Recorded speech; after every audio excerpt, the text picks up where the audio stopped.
ವಿಜಯ್ ಕಾರ್ಗಿಲ್ ಏನಿದೆ ಇದರ ಒಂದು ಸಂಭ್ರಮಾಚರಣೆಯನ್ನು ನಾವು ಮಾಡ್ತಾ ಇದ್ದೀವಿ. ಇದನ್ನು ನಾವು ಕಮೆಮೊರೇಟ್ ಮಾಡ್ತಾ ಇದ್ದೀವಿ. 25 ವರ್ಷ ಇವತ್ತಿಗೆ ಆಗಿದೆ. ಇಂಥ ಸಂದರ್ಭದಲ್ಲಿ ನಿಮ್ಮೆಲ್ಲರಿಗೆ ಶುಭಾಶಯಗಳನ್ನು ಹೇಳೋದಕ್ಕೆ ಇಷ್ಟಪಡ್ತೇವೆ.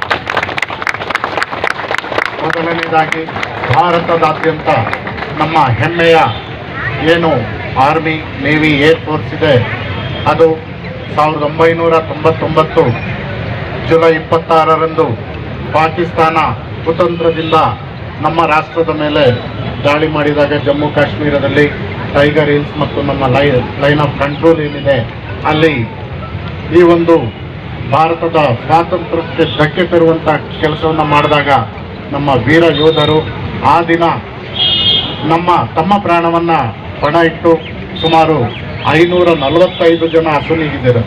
ಅಂಥ ಸಂದರ್ಭದಲ್ಲೂ ಸಹ ನಮ್ಮ ಯಶಸ್ವಿಯಾಗಿ ಕಾರ್ಯಾಚರಣೆಯನ್ನು ಮಾಡಿ ನಮ್ಮ ದೇಶದ ಸ್ವಾತಂತ್ರ್ಯ, ಸಮಗ್ರತೆ, ಸಾರ್ವಭೌಮವನ್ನು ಕಾಪಾಡಿದ್ದಾರೆ.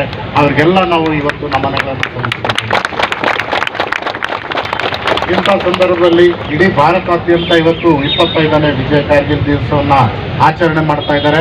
ಅದರಲ್ಲೂ ನನಗೆ ತುಂಬ ಸಂತೋಷ ಏನಂದರೆ ಇವತ್ತು ನಮ್ಮ ಕೋಲಾರ ಜಿಲ್ಲೆಯಲ್ಲಿ ಈ ಒಂದು ಮಾಜಿ ಯೋಧರು, ವೀರ ವನಿತೆಯರು ಏನಿದ್ದೀರಾ, ನೀವೆಲ್ಲ ಸೇರಿ ಇವತ್ತು ನನ್ನ ನೆಚ್ಚಿನ ವಿದ್ಯಾರ್ಥಿಗಳು ಸಹ ಬಂದಿದ್ದೀರಾ, ಹಾಗೂ ನನ್ನ ಸಹಚರರು, ಸಮಿತ್ರರು ಎಲ್ಲರೂ ಬಂದಿದ್ದೀರಾ.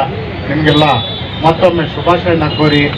ಸೊ ಭಾರತ ಯಾವತ್ತೂ ತನ್ನ ತಲೆಯನ್ನು ತಗ್ಗಿಸುವುದಿಲ್ಲ, ಎತ್ತಿ ನಾವು ನಡೆಯುತ್ತೇವೆ. ನಮ್ಮ ಸ್ವಾತಂತ್ರ್ಯದ ಅಖಂಡತೆಯನ್ನು ಕಾಪಾಡುತ್ತೇವೆ. ಮುಂದಿನ ದಿನದಲ್ಲಿ ಯಾವುದೇ ಶಕ್ತಿ ನಮ್ಮ ದೇಶವನ್ನು ಎದುರಿಸಲು ಸಾಧ್ಯ ಇಲ್ಲ. ನಾವು ಅದಕ್ಕೆ ಸದೃಢರಾಗಿದ್ದೇವೆ. ಭಾರತ ಒಂದು ಸದೃಢವಾದಂಥ ರಾಷ್ಟ್ರ ಮತ್ತು ಕೆಚ್ಚೆದೆಯ ವೀರರನ್ನು ಹೊಂದಿರುವಂಥ ರಾಷ್ಟ್ರ. ನಾವು ಯಾವುದೇ ಪರಿಸ್ಥಿತಿಯನ್ನು ಎದುರಿಸೋದಕ್ಕೆ ರೆಡಿ ಇದ್ದೇವೆ. ಸೊ ಈ ಹಿಂದೆ ಏನು ಅಸುನೀಗಿದ್ದಾರೆ ಅವರಿಗೆಲ್ಲ ನಾವು ಮತ್ತೊಮ್ಮೆ ನೆನಪಿಸುತ್ತಾ ನಮ್ಮ ವಿಜಯ ದಿವಸದ ಶುಭಾಶಯಗಳನ್ನು ಹಂಚಿಕೊಳ್ಳೋದಕ್ಕೆ ಇಷ್ಟಪಡ್ತೇನೆ. ಮಾತಾಡಿದೆ. ಮೊದಲನೇದಾಗಿ ಆಸ್ಪತ್ರೆಗೆ ನಾವು ಜಾಗವನ್ನು ಕೊಡಬೇಕು. ಈಗಾಗಲೇ ಐಡೆಂಟಿಫೈ ಮಾಡಿದ್ದೀವಿ. ಶಾರ್ಟ್ಲಿ ಅದನ್ನು ನಿಮಗೆ ಹ್ಯಾಂಡ್ ಓವರ್ ಮಾಡ್ತೀವಿ. ಜೊತೆಗೆ ಒಂದು 15 ದಿವಸದ ಒಳಗಡೆ ಒಂದು ಅದಾಲತನ್ನು ಮಾಡ್ತೇನೆ. ನಿಮ್ಮ ಏನೇನು ಅಹವಾಲುಗಳಿದ್ದಾವೆ ಎಲ್ಲ ಅಹವಾಲುಗಳನ್ನು ಆ ಅದಾಲತ್ ದಿವಸ ನಮಗೆ ಕೊಡಿ. ನಾವು ಪ್ರಾಮಾಣಿಕವಾದಂಥ ಪ್ರಯತ್ನ